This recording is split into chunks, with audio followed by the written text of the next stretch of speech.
முன்னாள் முதலமைச்சர் ஓபிஎஸ் அப்படின்றதுலேருந்து இன்றைக்கி வந்து அவரை வந்து கூட்டணிக்கே பலரும் சேர்த்துக்க முடியாத ஒரு சுச்சுவேஷன் இருக்குல்ல. இந்த டவுன்ஃபாலுக்கு என்ன சார் காரணம் நீங்கள் நினைக்கிறீங்க?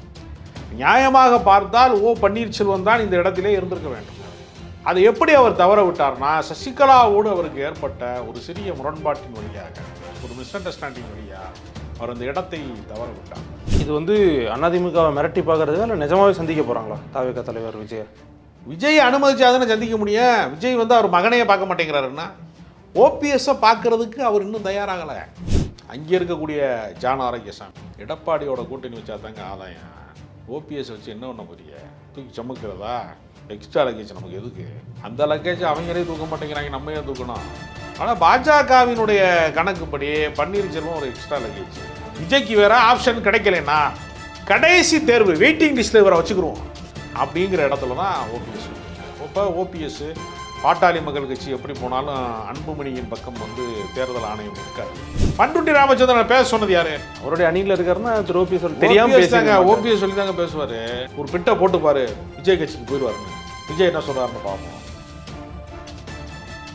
50க்கும் மேற்பட்ட உலக நாடுகளில் 100 கோடிக்கும் அதிகமான ஆகாயம் தமிழ் பார்வையாளர்களுக்கு பேரன்பும் திருநன்றி. ஆகாயம் நேயர்களுக்கு வணக்கம்.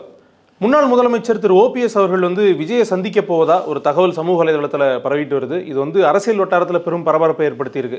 இது என்ன மாதிரியான தாக்கத்தை ஏற்படுத்தும்? எலெக்ஷன் கொஞ்சம் நாளில் தான் இருக்குது. ஸோ என்ன மாதிரியான தாக்கத்தை ஏற்படுத்தும் அப்படின்றது குறித்து நம்ம விரிவாக பேச போகிறோம். நம்ம கூட மூத்த பத்திரிகையாளர் திரு ராஜகம்பீரன் அவர்கள் இருக்காங்க. வணக்கம் சார். வணக்கம். ஓபிஎஸ் அவர்களுடைய ஜேர்னிலேருந்து ஆரம்பிக்கலாம்னு நினைக்கிறேன். டீட்டெயில்டாக பேசலாம் அதை ஃபுல்லாக.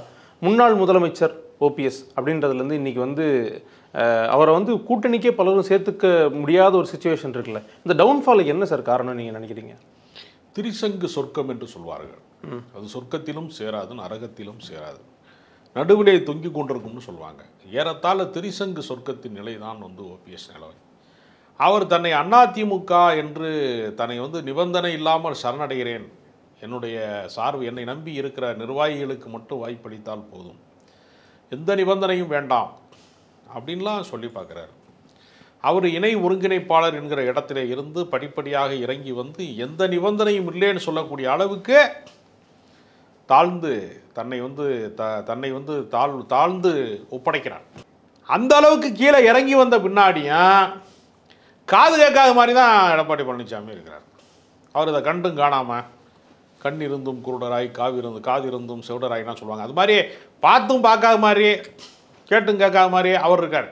இப்போ எல்லாருடைய இலக்கு என்னவா இருக்குது அப்படின்னு பார்த்தா, விஜய் இருக்கிறாரு அப்படின்னா அவர் அதிமுகவினுடைய கூட்டணியை தான் எதிர்பார்த்தாரு. அவங்க திடீர்னு பாஜக பக்கம் போயிட்டாங்க.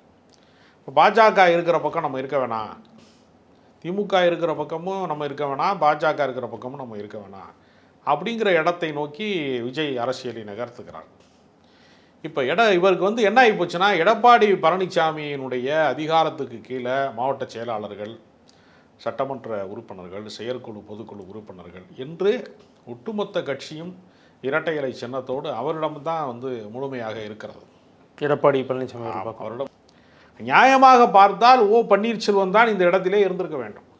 அதை எப்படி அவர் தவற விட்டார்னா, சசிகலாவோடு அவருக்கு ஏற்பட்ட ஒரு சிறிய முரண்பாட்டின் வழியாக, ஒரு மிஸ் அண்டர்ஸ்டாண்டிங் வழியாக அவர் அந்த இடத்தை தவற விட்டார். மெரினாவிலே வந்து ஜல்லிக்கட்டு போராட்டம் வந்து பெரிய அளவில் நடந்த போது காவல்துறை கட்டுப்படுத்தாமல் வந்து கட்டுக்கடங்காத கூட்டத்தை அனுமதித்ததற்குல, அப்படி அனுமதித்ததற்கு காரணம் சசிகலா.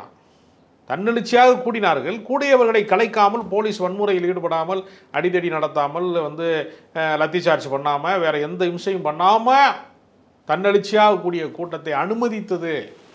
மெரினாவிலே வந்து எவ்வளவு லட்சக்கணக்கான இளைஞர்கள் ஒன்று திரண்ட போது அந்த எழுச்சியை அனுமதித்தது சசிகலா தான். ஆனால் இவர் என்ன செஞ்சார்? மத்திய அரசாங்கத்துக்கு எதிரான கோஷமாக அது மாறி வந்தபோது, மோடிக்கு எதிரான குரலாக அது மாறி வந்தபோது, உளவுத்துறையின் வழியாக தகவல் போகிற போது அவங்க அதை கலைச்சி விடுங்க உடனே. அப்போ தான் ஓபிஎஸ் அவர்கள் முதலமைச்சராக, இடைக்கால முதலமைச்சராக இருக்கிறார். அப்போ ஒரு வார்த்தையை விட்டார், இந்த கூட்டத்துக்குள்ளே விட்டார் அப்படின்னு ஒரு கூட்டத்தை ஒரு வாயை விட்டார். எதுக்கு அங்கே வர்றாரு மெரினா கடற்கரைக்கு? அந்த முகமூடியை அணிந்து கொண்டு சில பேர் வந்தார்கள், சமூக விரோதிகள் ஊடுருவி விட்டார்கள், இதெல்லாம் பாஜக ஸ்டைலு. பாஜக தான் இஸ்லாமியர்களை வந்து வன்முறையாளர்களாக சித்தரிக்கிற ஒரு கட்டுக்கதையை வந்து ஊடுருவ செய்கிற வேலையை அவங்க கரெக்டாக செய்வாங்க. யாராவது ஒருத்தன் வந்து லோக்கலில் பிரச்சனைக்குரியவனாக இருந்தால் கூட அவன் பாகிஸ்தான்லேருந்து பயிற்சி பெற்றவன் சொல்லிடுவாங்க. முகமது வந்து தொடர்பில் இருந்தவன். அதாவது ஆறுமுகம் வீட்டில் ஒரு நாட்டு குண்டு வெடிச்சிருச்சுன்னு வச்சுக்கோங்க, அது லோக்கல் கேஸ். அகமது வீட்டில் அதே வெடிச்சிருச்சுன்னா சர்வதேச வழக்கு. என்ஐஏ தேசிய புலனாய்வினுடைய கீழே விசாரிக்கப்படும். அவரோட அவர் வந்து கடந்த 6 ஆண்டுகள் பயிற்சி பெற்று பிரதமர் அலுவலகத்தை தகர்ப்பதற்கு கூட ஒரு முறை முயற்சி செஞ்சார். அது முடியலை. அப்படியே ஓரமாக வந்து இந்த பக்கம் வந்து கடையநல்லூர் பக்கம் வந்து லேசாக வந்து ஒன்றும் என்ன செய்யறதுன்னு தெரியாமல் சாம்பிராணி புகை போட்டுக்கிட்டு இருந்தாருன்னு வரைக்கும் கதை எழுதுவாங்க போலீஸில். இதெல்லாம் வந்து என்னென்னா, அந்த இந்து முஸ்லீம் பகை என்பது அந்த நெருப்பு அணையாமல் கனன்று கொண்டிருக்கிற வரைக்கும் தான் பாஜக ஓட்டு வங்கி உயிரோடு இருக்கும். இஸ்லாமியர்கள் வந்து நம்மளை மாதிரி ஒரு ஆள் தான் அப்படின்னு சொல்லிட்டாங்கன்னு வச்சுங்க, பாஜக அரசியலில் மொத்தமாக வந்து முடிஞ்சிடும் கதை. ஒரு லாரி மண்ணெல்லி போட்டது மாதிரி ஆயிரும். அதனால் அது வரவிடாமல் பார்த்துக்குறாங்க. இப்போ நம்ம கடந்த கால நிகழ்வுகளே நீங்கள் பார்த்தீங்கன்னா, நீங்கள் வந்து கோயம்புத்தூர்கிட்ட வந்து ஒருத்தன் வந்து காரில் வந்து சிலிண்டர் வெடிச்சு ஒருத்தன் செத்து போயிட்டான். அவன் கோயிலுக்கு 1 கிலோமீட்டருக்கு அங்கிட்டு தான் அந்த சிலிண்டரில் வந்து உள்ளே வந்து அவன் தூங்கிட்டு இருக்கான், வெடிச்சிருச்சு, அவன் உள்ளே செத்து போயிட்டான். அதை எப்படி கனெக்ட் பண்ணாங்கன்னா, அண்ணாமலை மாதிரி ஆளுகள்லாம் 1 கிலோமீட்டருக்கு அங்கிட்டு போய் கோயிலை தகர்க்க சதியான்ட்டாங்க. அரசாங்கம், ஒன்றிய அரசாங்கம், மத்திய அரசாங்கம், பிஜேபி தான். இவங்க நினச்சா என்ன விசாரணை வேணாலும் செய்யலாம். உண்மைக்கான முகாந்திரம் இல்லை, கட்டுக்கதை எது வேணாலும் சொல்லலாம். கோர்ட்டில் நிரூபிக்கணும்ல, கோர்ட்டில் நிரூபிக்க முடியல.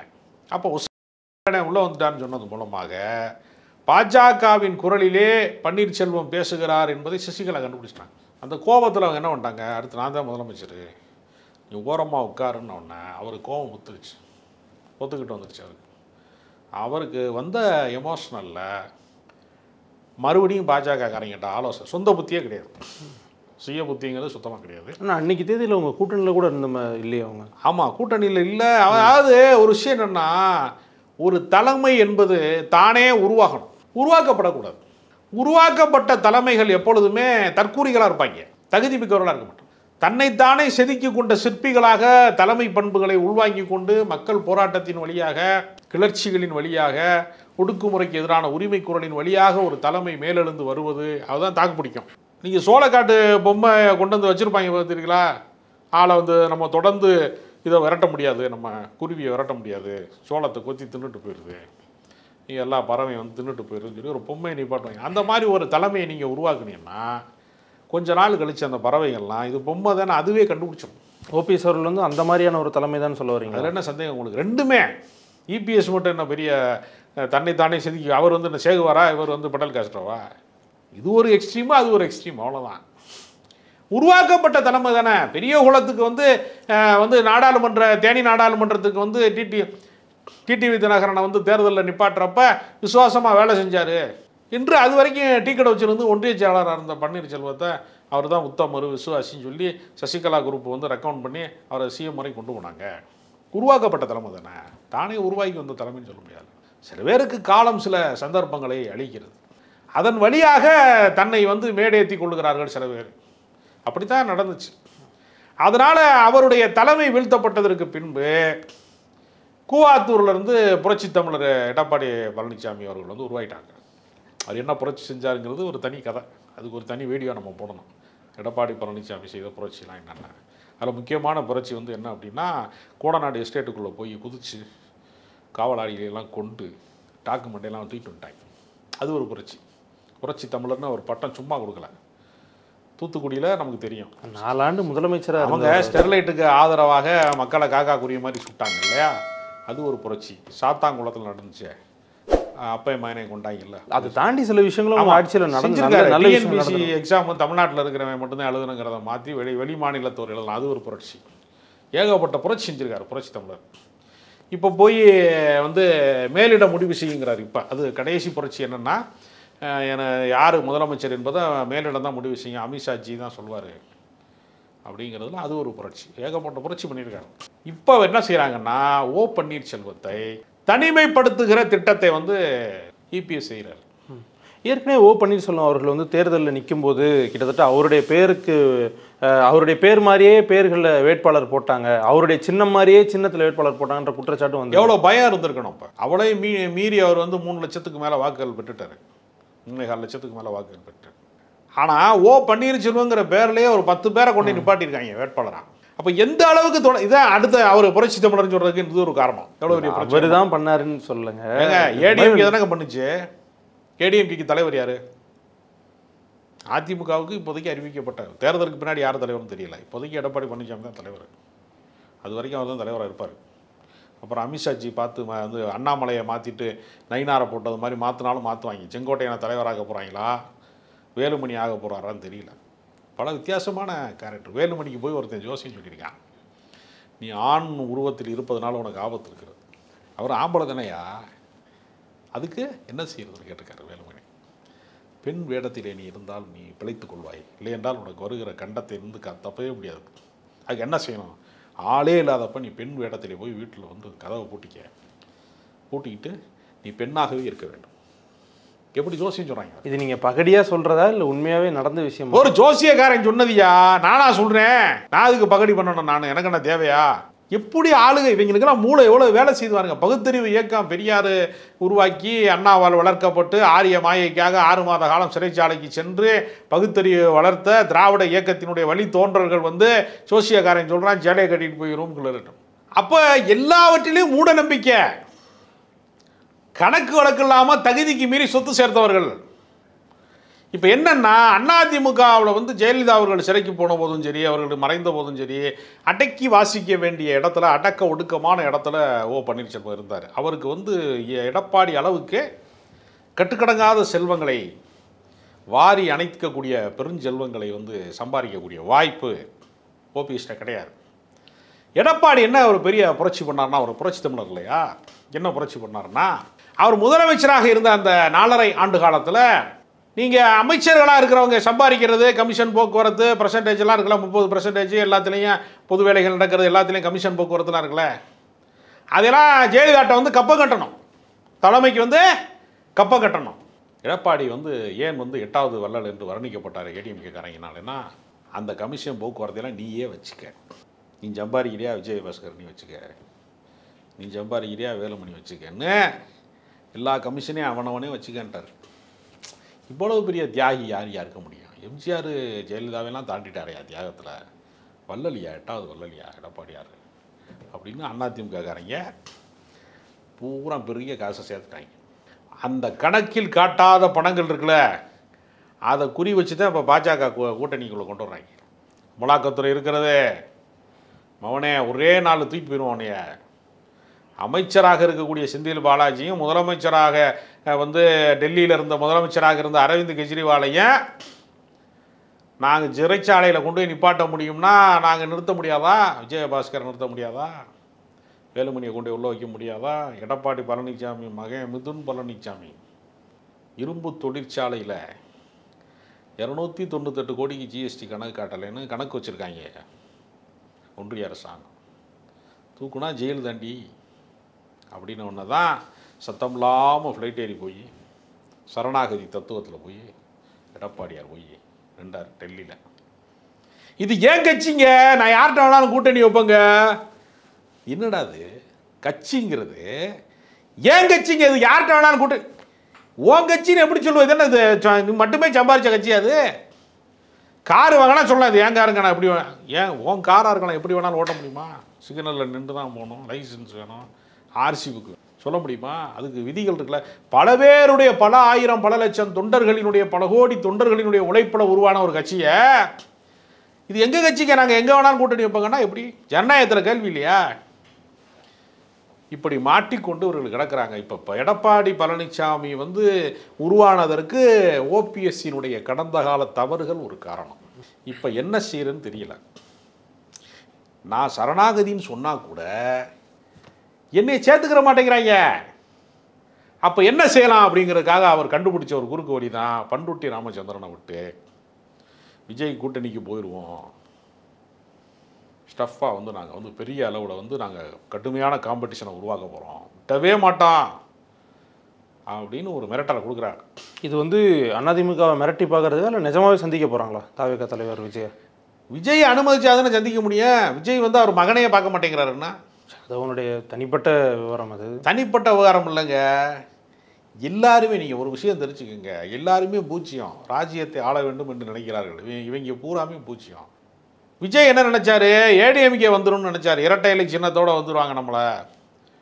துணை முதலமைச்சர் இல்லை, நானே ஒரு 2.5 வருஷம் முதலமைச்சராக இருந்துக்கிறேன், நீங்கள் 2 வருஷம் இருங்க அப்படிங்கிற அளவுக்கு கனவுல வாழ்ந்துட்டு இருக்காரு அவர். சுழற்சி முறையில் எடப்பாடியார் 2.5 வருஷம், விஜய் 2.5 வருஷம், அப்படி வந்து நீ பாதி நான் பாதி கண்ணே அப்படின்ற மாதிரி வாழலான்னு பார்க்குறாங்க. ஆனால் வந்து விஜய் வந்து கனவு, பகல் கனவுல வந்து பயங்கரமாக இருக்காரு. ஓபிஎஸ்ஸை பார்க்குறதுக்கு அவர் இன்னும் தயாராகலை. அங்கே இருக்கக்கூடிய ஜான் ஆரோக்கியசாமி எடப்பாடியோட கூட்டணி வச்சா தாங்க ஆதாயம். ஓபிஎஸ் வச்சு என்ன பண்ண போறிய? தூக்கி சமுக்கிறதா? எக்ஸ்ட்ரா லக்கேஜ் நமக்கு எதுக்கு? அந்த லக்கேஜ் அவங்களே தூக்க மாட்டேங்கிறாங்க, நம்ம ஏன் தூக்கணும்? அவ்வளோ அவருக்கு வந்து ஒரு ஓட் ஷேர் கூட இல்லாமல் போயிடுச்சு. ஆமாம், என்ன இருக்குது அவருக்கு? சமுதாய ஓட்டுன்னு ஒன்று சொல்லிக்கிறாரு, அவருடைய சமூக வாக்கு வங்கி. அதுக்கு தானே பாஜக நயினார் நாகேந்திரனை கொண்டு வந்து, அதே சமூகத்தை சேர்ந்த ஒருவரை கொண்டு வந்து இன்னைக்கு கட்சிக்கு வந்து மாநில தலைவர் ஆக்கியிருக்கிறாங்க. உக்குளத்தோர் வாக்கு வங்கி, மறவர் வாக்கு வங்கிலாம் நமக்கு வரணும் அப்படிங்கிறதுக்காக தானே நயினார் நாகேந்திரன் வந்து தலைவராக்கப்பட்டிருக்காரு. அதிமுகவினுடைய வீழ்ச்சியில் எழுச்சி பெறலாமா என்று பாஜக ஒரு கணக்கு போடுது. ஆனால் பாஜகவினுடைய கணக்குப்படி பன்னீர்செல்வம் ஒரு எக்ஸ்ட்ரா லக்கேஜ், மதிக்க மாட்டேங்கிறாங்க.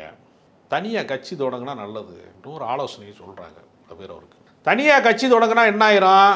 அவர் அதிமுக இல்லை என்று ஆகிவிடும். இப்போ டிடிவி தினகரன் ஏடிஎம்கே கிடையாது, அவர் ஒரு தனி கட்சி, அமமுக, அம்மா மக்கள் முன்னேற்ற கழகம். எந்த அம்மா இருந்தாலும் அவரோட சொந்த அம்மாவா ஜெயலலிதா அம்மாவான்னு தெரில. ஜெயலலிதா அவருடைய புகைப்படத்தை தான் போட்டு யூஸ் பண்ணுறாங்க. ஆமாம், ஜெயலலிதா வாழுங்காலத்தில் அவர் என்ன எங்கே வச்சுருந்தாங்கன்னு நமக்கு எல்லாருக்குமே விரட்டி விட்டாங்க. அதனால் அம்மா மக்கள் முன்னேற்ற கழகம் அப்படின்னு அவர் ஒரு கட்சியை வச்சுக்கிட்டு இருக்காரு. எங்கே இருந்தால் கூட்டம் வந்தாங்க தெரியல, வந்த வேகத்தில் போயிட்டாங்க எல்லாரும்.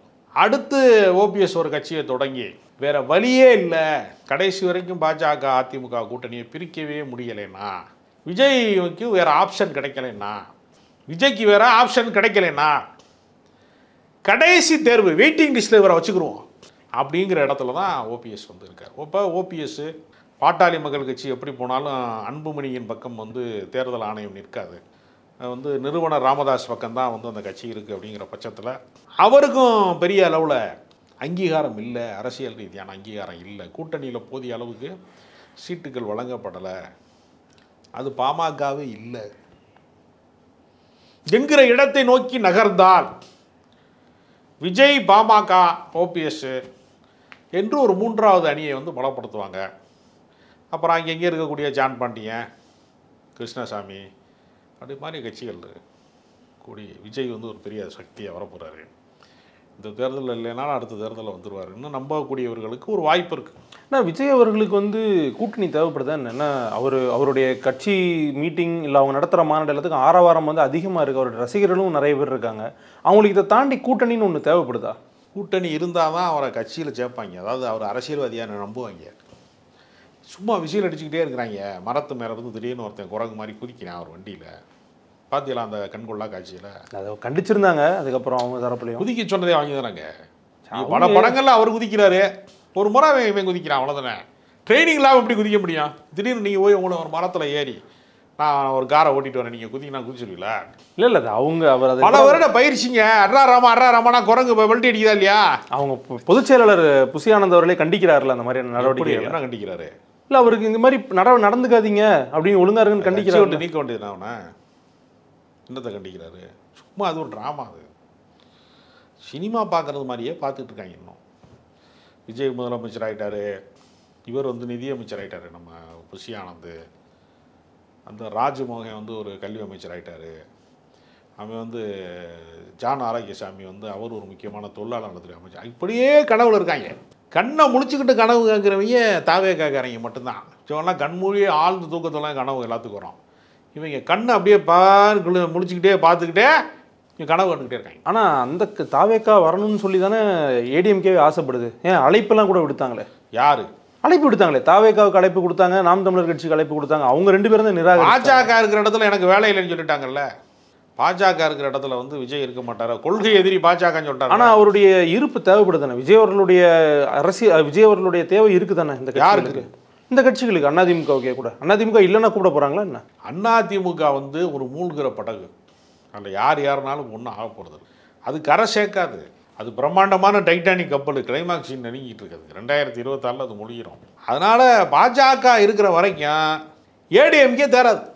தமிழ்நாட்டு நலன்களுக்கு தொடர்ந்து துரோகம் இழைக்கிற, கல்வி நிதி தர மறுக்கிற, எய்ம்ஸ் மருத்துவமனையை கட்டி முடிக்காத, தமிழ்நாட்டுக்கு என்று பட்ஜெட்டில் எந்த நிதிகளையும் ஒதுக்காத, தொடர் துரோகம் இழைக்கிற பாஜக கூட யார் போய் கூட்டணி வச்சாலும் பாஜகவுக்கு கிடைக்கிற ரிசல்ட்டை பெரிய கட்சிக்கு சேர்த்து கொடுத்துருவாங்க. இப்போ சிக்கலே என்னென்னா, அதிமுகவுக்கும் பாஜகவுக்கும் கூட்டணி நிகழாமல் இருந்திருந்தால், அதிமுக விஜய் என்கிற கூட்டணி வந்திருந்தா, அந்த கூட்டணிகளோடு வேறு சில கட்சிகளும் இணைந்திருந்தா அதிமுகவுக்கு ஒரு மறுவாழ்வு வந்திருக்கும். இப்போ அதிமுக நிலைமை என்னென்னா, கெட்டிக்காரன் வண்டி பொட்டல்லே சாயும்பாங்க. மற்ற வண்டிலாம் பள்ளத்தெல்லாம் சாயும். கெட்டிக்காரன் வண்டி பொட்டல்லே சாயும். பாஜகக்காரன் பயங்கர கெட்டிக்காரன். அவன் வண்டி பொட்டல்லே சாயுதுங்க, பளிச்சுன்னு சாஞ்சிருங்க. தமிழ்நாட்டு அரசியலில் செல்ஃப் எடுக்காத கட்சினா அதான். அண்ணாமலையெல்லாம் எவ்வளோ சவுக்கால் அடித்து பார்த்தாரு, என்னென்னமோ குப்பரை அடித்து பார்த்தாரு. நான் சொத்து பட்டியலை வெளியிடுவேன்னு சொல்லி தேர்தலில் அவன் ஒவ்வொருத்தனும் தேர்தலில் போட்டியிடும் போது எவ்வளோ சொத்து வச்சிருக்கேன்னு ஒரு கணக்கு கொடுப்பாங்க. அதை அவரே கண்டுபிடிச்சது மாதிரி, ஜேம்ஸ் பாண்டா மாறினது மாதிரி திமுக காரங்க எப்படி சொத்து வச்சுருக்காங்க பார்த்தீங்களா, எத்தனை கார் வச்சுருக்காங்க பார்த்தீங்களா, வீடு வச்சுருக்காங்க பார்த்தீங்களான்னு சொத்து பட்டியலை போய் வெளியிடுறாப்புல. இல்லை, அவர் இந்த ஊழல் பட்டியலை வெளியிடுறேன்னு சொன்னார் நம்மகிட்ட. அதான் தாக்கல் செய்யாத சொத்துக்களை, அதாவது எலெக்ஷன் கமிஷன் காட்டாத சொத்துக்களை வெளியிடுறேன் அப்படின்னு தான் சொல்லி அவர் வெளியிட்டார். காட்டாத சொத்துன்னா இப்போ அண்ணாமலை சொத்தை வெளியிடுவாங்களா? அவருக்கு எவ்வளோ சொத்து இருக்குன்னு உங்களுக்கு தெரியுமா? மணல் மாஃபியாக்கள்கிட்ட இருந்து எல்லார்கிட்டே இருந்து அவர் அமலாக்கத்துறை அனுப்பிச்சி விட்ருவேன் நான் சொல்லி நினச்சேன். ஜெயிலுக்கு தான் போகணும், மரியாதை எனக்கு பணம் கொண்டுன்னு கப்பங்கட்டை வச்சு 400-500 கோடி சம்பாரித்த ஒரே மாநில தலைவர் அண்ணாமலை தான் அப்படின்னு மிகப்பெரிய ஒரு குற்றச்சாட்டு. நான் சொல்லலைங்க, என் கூட டிவி டிபேட்டுக்கு வர்ற சங்கி எனக்கு சொன்னாங்க. நானா சொல்லிக்கிட்டு இருக்கேன். அப்படியே அதிகாரத்தில் இல்லாமலே சம்பாதிக்கக்கூடிய ஆற்றல் மிக்க ஒரு எங்கள் அண்ணாமலை அப்படின்னு ஆஃப் த ரெக்கார்டாக எனக்கு சொன்னாங்க. தகவல் நீங்கள் சொல்கிறீங்க? ஆமாம், உண்மையை தானே சொல்கிறேன். மணல் மாஃபியாக்களையெல்லாம் மிரட்டி பணம் வாங்கினார். அதனால் இவங்களோட கூட்டணி யார் போனாலும் நான் ஏன்டா நடுராத்தில் சுடுகாட்டுக்கு போகிறேன்னு சொல்லுவான்ல வடிவேலு ஜோக்கில், அதுதான் இவங்க நிலைமை. பாஜகவுக்கு போகிறது நடுராத்தில் சுடுகாட்டுக்கு போகிறது ஒன்று தான், ஒன்றும் நடக்க போகிறது. இதுக்கிடையில் இன்னொரு தகவல் என்ன அப்படின்னா, திரு ஓபிஎஸ் அவர்கள் பிரதமர் மோடி இங்கே இருக்கும்போது சந்திக்க முயற்சி பண்ணார். ஆனால் பிரதமர் சந்திக்கலை அப்படின்ற ஒரு தகவலும் சொல்கிறார். அதாவது வரிசையில் நின்று கும்பிட்டாங்க பூரா 10 செகண்டு அப்படின்னாங்க. இல்லை, முன்னாடி இவங்கெல்லாம் டயரை பார்த்து கும்பிட்டவங்க யார் ஜெயலலிதா இருக்கும்போது, இப்போ ஆளை பார்த்து கும்பிட்ற அளவுக்கு வளர்ந்துட்டாங்க. அதில் வரிசையில் ஜிகே வாசன் எல்லாரும் எடப்பாடி பழனிசாமி எல்லாத்துக்குமே 10 செகண்ட் தான். அதில் ஒரு ஆளாக என்னை சேர்க்காம விட்டாங்கிறார் ஓபிஎஸ். மற்றபடி ஸ்ட்ராட்டஜி பேசுகிறதுக்கோ இல்லைன்னா அடுத்த நகர்வுமே இல்லைங்க, யார்கிட்டையுமே பேசலைங்க. மோடி வந்தார், நேராக இறங்கினார், சிவனோட பக்தன் ஆகிட்டேன்னாரு, இளையராஜா கச்சேரியை கேட்டார், வாமா மின்னல்ன மாதிரி சைன் சொங்கின்னு போயிட்டார். ஒன்றுமே கிடையாது, இவங்களோட எல்லாம் பேச்சுவார்த்தையே கிடையாது. இவங்க அதுக்கு முன்னாடி மோடி வருகை தருகிறார், அதிமுகவிலே உடைந்த அணிகளையெல்லாம் ஒன்று சேர்ப்பாரா, கூட்டணிகளை வலிமைப்படுத்தி விடுவாரா, அது ஒன்றுமே கிடையாது. அதெல்லாம் அமித்ஷா பார்த்துக்குறாரு. அமித்ஷா கூட்டு மிரட்டினா எடப்பாடி வர போகிறாரு. விஜயை மிரட்டாமல் இருக்கிறாங்க, எப்போ மிரட்ட போகிறாங்கன்னு தெரியல பாஜக. சரி, இப்போ இன்றைக்கி நிலைமையில் திரு ஓபிஎஸ் அவர்களுக்கு என்ன தான் வழி இருக்குது? அவர் இப்போது அரசியலில் ஆல்ரெடி ஒரு பெரிய பதவியில் இருந்தவர், முதலமைச்சராக இருந்தவர், அமைச்சராக இருந்தவர். என்ன தான் அவருக்கு வழி இருக்குது? அவர் தனித்து போட்டிக்கிட்டு தன் வலிமையை காட்டுவது தான் வாய்ப்பு அவருக்கு. இல்லாட்டினா பாஜக சார்பாக இப்போ நயினா நாகேந்திரன் சொன்னார்ல, நான் சொல்லியிருந்தா அப்பாயின்மெண்ட் வாங்கி கொடுத்துருப்பேன். இப்போ சொல்கிறேன், வந்துட்டு போன விட சொல்கிறது. அவர் பகிரங்கமாக தானே கேட்டார். பகிரங்கமாக கேட்குறப்பே நயினா நாகேந்திரன் அப்பாயின்மெண்ட் வாங்கி கொடுக்கலாம்ல. ஆனால் அதே கட்சியை சேர்ந்த ஓபிஎஸ் அவர்களோடய இருக்கக்கூடிய பண்டிட் ராமச்சந்திரன் அவர்கள் சொல்லும்போது அந்த என்டிஏ கூட்டணியே மோசமான கூட்டணிங்கிற மாதிரி குற்றச்சாட்டில் வைக்கிறாரு. அப்படி தாங்க, வேறு வேறு ராகத்தில் பாடுவாங்க, ஒரே பாட்டு தான், ஒரே நிலைப்பாடு இல்லை. இப்போது அது எப்படின்னா, நீங்கள் பாஜகவில் ஒரு ஸ்டைல் உண்டு. என்ன செய்வான்னா, ஒருத்தன் சொல்லுவான் காந்தியை கொன்றது தவறே இல்லை அப்படிமா. காந்தியை கொன்றது தவறே இல்லை என்று சொல்வது தவறானதுன்னு அவர் தான். அப்படி அவர் சொல்லியிருக்கக்கூடாதுன்னு அவர் தான். அப்படி சொன்னால் என்ன தப்புன்னு ஒருத்தன் கேட்பான். எல்லாருமே ஒரே கோஷ்டி தான். நீங்கள் இந்த பல ஊரல் மன்னன் ஒரு கோஷ்டி இருக்காங்க தெரியுமா, மிமிக்ரி பண்ணுறவங்கள. ஆமாம், அவன் காக்கா மாதிரி கத்துவான், குருவி மாதிரி கத்துவான், எல்லாமே கத்துவான் தெரியுமா. அதே மாதிரியே பல குரலில் பேசுவாங்க. பண்டுட்டி ராமச்சந்திரன் பேச சொன்னது யாரு? அவருடைய அணியில் இருக்காருன்னா திரு ஓபிஎஸ் தெரியாம பேசுறாங்க. ஓபிஎஸ் சொல்லி தாங்க பேசுவார். ஒரு பிட்டை போட்டுப்பாரு, விஜய் கட்சிக்கு போயிடுவாருன்னு. விஜய் என்ன சொல்கிறாருன்னு பார்ப்போம். விஜய்க்கு இந்த தகவலே தெரியாது. விஜய் எந்த காலத்தில் இருக்கிறாருன்னா, இந்த புறாவின் கால்களில் தூது விட்டாங்களே ஒரு காலத்தில், அது மாதிரி அவருக்கு பறந்து போய் ஒரு புறா செய்தியை சொல்லணும். அந்த புறா எது தெரியுமா? புஷி ஆனந்த் என்கிற புறா, மனித புறா. அவர் போய் சொன்னாதான் தலைவரே நீங்கள் தான் தலைவர். இப்போ தமிழ்நாட்டுக்கு வந்து முதலமைச்சர் வந்து ஸ்டாலின் நம்ம சொல்லிட்டு தர்றான். புஷி ஆனந்து நீங்கள் தான் முதலமைச்சர் தலைவரே. அவர் டெய்லி போய் சொல்லிட்டு இருக்காரு. அவரு செக்ரட்டரியேட்டில் இருந்து இருக்கிறாரு அப்படின்னு செட்டு போட்டுருவாங்க. ஒன்று கொஞ்சம் நாளில் பனையூரில் செட்டு போட்டு தலைமைச் செயலகம்லாம் போட்டு செக்யூரிட்டிலாம் போட்டு முதலமைச்சர் ஆகிட்டாரே. தளபதி வர்றார். டேய் ஸ்டாலினும் தளபதி தான்டா, நீ சினிமா தளபதி, அவர் அரசியல் தளபதி.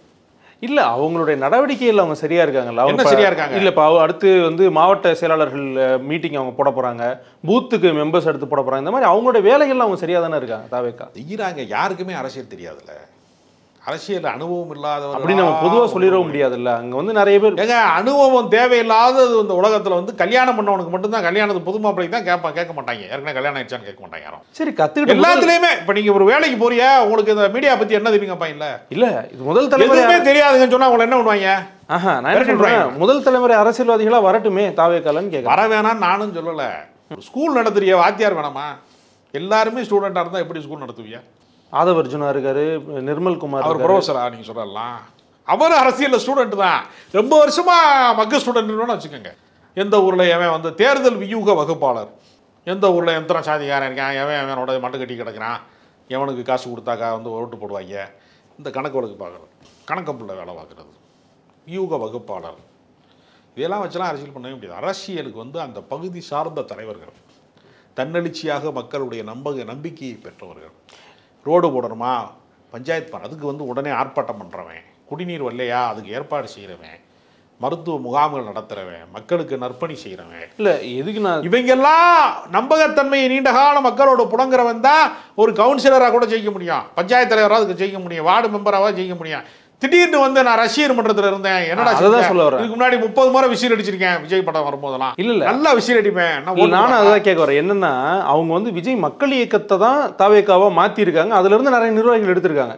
மக்கள் இயக்கத்துல இருந்தவங்க ஏற்கனவே வந்து மக்கள் பணி செய்யறது, சின்ன சின்ன உதவிகள் செய்யறது, அவங்க அப்ப இருந்த லிமிட்டுக்கு அவங்களால என்னென்ன செய்ய முடியுமோ இதெல்லாம் செஞ்சுட்டு இருந்தவங்க தானே. கோட்டு படம் வர்ற அன்னைக்கு லட்டு கொடுத்துருப்பாங்க, முட்டாய் கொடுத்துருப்பாங்க, சாக்லேட் கொடுத்துருப்பாங்க. அது மக்கள் பணியா? இல்ல சின்ன சின்ன உதவிகள் செய்யறது அந்த மாதிரி என்ன மக்கள் பண்ணி செஞ்சாங்க? படம் வர்ற அன்னைக்கு தோரணம் கட்டி வச்சுக்கிட்டு, பேனர் கட்டி வச்சுக்கிட்டு, ஃப்ளெக்ஸ் போர்டு வந்து கட்டிக்கிட்டு தலைவா அப்படின்னு போட்டால் உன்னை எம்எல்ஏ ஆக்கிடுவாங்களா, எம்பி ஆக்கிடுவாங்களா, அமைச்சர் ஆக்கிடுவாங்களா? நீ என்ன எம்ஜிஆரா? நான் கேட்குறேன். எம்ஜிஆர் எவ்வளோ பெரிய மக்கள் பணி செஞ்சு, மன்றத்திலேருந்து எவ்வளோ வேலை செஞ்சு, திமுகவில் பணியாற்றி அரசியல் அனுபவம் பெற்று அனுபவம் மிக்கவர்களை எல்லாம் 2ஆம் கட்ட தலைவர்களாக வச்சுருந்து அரசியல் பண்ணார். இவங்க என்ன செய்ய முடியும்? எல்லாருமே அப்ரண்டிஸாக இருந்தால் எப்படின்னு கேட்குறேன். நீ பிடுங்கின ஆணி ஊரா தேவையில்லாத ஆணிதான்னு ஒரு ஜோக் இருக்கு இல்லையா, வடிவேல் ஜோக், அப்ரண்டிஸுகளா அப்படின்னு. அதைத்தான் தாவேக்காவை பார்த்து நான் சொல்லிட்டு இருக்கேன் போனாலாம். எல்லாருமே அப்ரண்டிஸு, பிடுங்கிறது ஊரா தேவையில்லாத ஆணி. சரி பொறுத்திருந்து பார்ப்போம். அவங்களும் அவங்களுடைய இந்த மாவட்ட செயலாளர்கள் கூட்டம்லாம் நடத்த போகிறாங்க. அதுக்கப்புறம் நம்ம இதை பற்றி தொடர்ந்து பேசுவோம். இப்போ நிறைய கருத்துக்கள் சொன்னதுக்கு ரொம்ப நன்றி சார்.